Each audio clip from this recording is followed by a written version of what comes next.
You sound a very happy person, and I even must hate to even must lay something down on you as hard as somebody lay down on you. How I feel about a number that I was calling at one time, that I love you girls for the confidence that you give a person that's already fed up with that system of going to the hospital, of calling 911 to have ambulance drivers do you anything. I respected you guys with the utmost respect in the world until I was treated the way I was treated about 3 weeks ago. Yes, yes, ma'am. Um, I is when, like I was telling the lady that I was just talking to. Now that everything that hit the fan, I'm having a Molina investigator come to my house, and this guy gonna sit down with me and we're gonna sort through a whole lot of different things, because it's several times that I was treated very, very, very much unfairly by your girls on your hotline and by one guy on the hotline. But I do exactly what you girls and what you guys them do with y'all phone calls and everything, because I tape everything, because being a handicapped person, I done had the weirdest, worst stuff done happen with me, from people's verbal abuse that you can imagine. So like I said again, you guys are the last defense for us when we calling y'all while we on the fence, if we gonna kill ourselves, if we don't want to go to the hospital because we just fed up with that there, and y'all motivate us to go to the hospital when we call y'all up as the nurses hotline. The last time I called you guys up, I had a situation 2 years ago where two paramedics decided to stop my ambulance en route to the hospital when we both know there is no stopping going to the emergency room. But anyway, I had been having nightmares from that situation and how that situation went and everything, and I would wake up in cold sweats, and I would call you guys if I was bleeding from my urine, which my urine had blood in it, but it was all because of my nerves and everything. But I would call you guys up to find out for sure if I gotta go through that shit I have to go through with the paramedics again. So like I said, sweetheart, when I called them up 3 weeks ago, I said I went into what happened to me 2 years ago. But when I went to that there, I was going to give her an example, and the lady cut me off. She said, "Look here, Mr. Norfolk, let me like you on something. You gotta just let things go. These things you're holding on to." I said, "Well, ma'am, let me explain." No, let me tell you. And then when she said that, I said, "Hold on, let me tell you. When I call you up, I'm calling you up for the advice that I need." And she said, no, you gotta realize what we are. So when she cut me off that time there, I started crying and I hung the phone up. Now, why I hung the phone up, man, was what happened to me 2.5 years ago. Happened to me 3 times in 1 month. And I've been in a ball in my house because I was scared to report this here, because since this investigation started, I'm starting to have the same stuff that I ran from Houston, Texas to Louisiana to the FBI about. And then for her to do me like that there when I was calling to let her know I was in another situation was me passing out bad enough for me to have to go to the hospital because I was scared if I pass out and don't wake up. You see? But I wasn't able to tell her that there because of what she did to me. And like I said again, and it was several other times that I called when I woke up in a cold sweat and was scared that I was gonna die, and I just needed somebody with a soothing voice for a few seconds, and I was told we don't have time to be on the phone with us, we got other patients. And I was like, I'm sorry that I done got on y'all nerve to the point where y'all don't even want to hear me no more. So thank you. And that was the last time I called you guys for almost 3 months. I mean, a month or 2.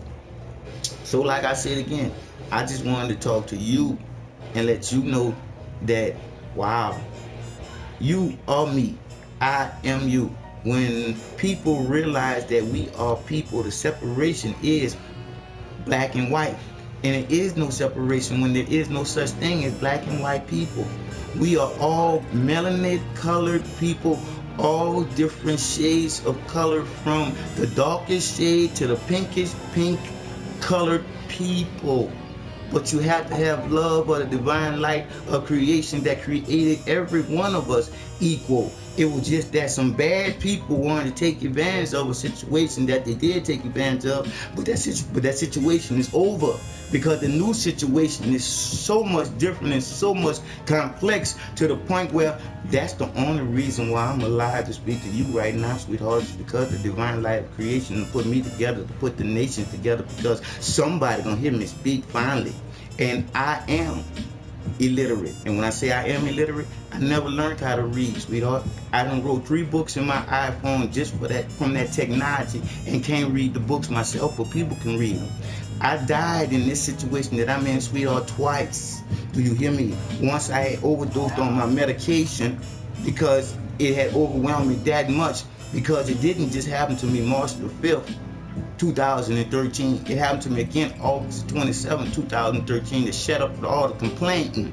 So when I showed that I had an audio tape of March the 5th, 2013 and August the 27th, 2013, the mayor got involved. The mayor shut the FBI down, the investigation, the Internal Affairs investigation down, and everything down, sweetheart. And when this happened to me 3 times in 1 month, this 3 weeks ago, I'm like this here, sweetheart. The investigation got to come back open now, because I have too much to stand on to say that I can't stand. So you see what I'm saying about when somebody call you guys up and you are the last resort. I'm sorry if something happened to you at your house with your family.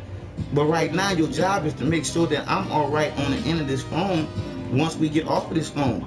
But I'm saying it like I know this, sweetheart. Saying that you care is easy as breathing, because that's how easy you can say it and hang up that phone and not give that person another thought. Do you hear me? But until you realize the reason why things are happening to you is the reason why is because you don't care about people. So how could you get upset when you get in a situation and nobody don't care about you in that situation? So you can't get upset if you know you didn't care. So now you gotta care about people. Sweetheart, I haven't eaten meat in a year and a half, and I'm saying I'm going through all this here because I'm doing right. So wrong is trying to catch up with me, but I'm doing too much good, so it can't. So I'm just saying to you, sweetheart, I just wanted to talk to somebody there that can talk to their bodies there that's answering phones. Because that person on the end of that phone is most of the time at the end of their rope, because the situation is not working good for us at all.